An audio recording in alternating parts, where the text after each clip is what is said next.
Byron again here at Logee's, and on our fruit tasting adventure today we are going to be tasting a pomelo, or the giant grapefruit of commerce. And today we have MJ. I'm a grower here. Yep.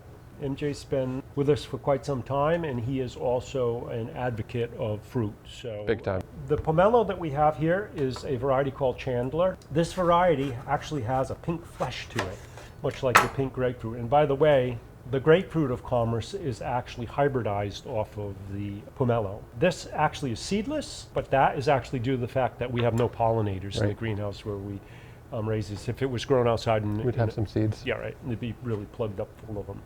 And so let's see what they taste like. Go ahead, try it. Let's see what they taste like. Incredible. So high in sugars. A little bit of a floral flavor to it. Wow. Delicious. That's got to be the sweetest citrus I have ever tasted. Doesn't get any better than that. No. So without its seeds, it's even better because you don't have to bother with them. Nothing to get in your way. My word. Wow. If you're going to grow a grapefruit, grow a Chandler pomelo. This is the one. This is the one. Yep.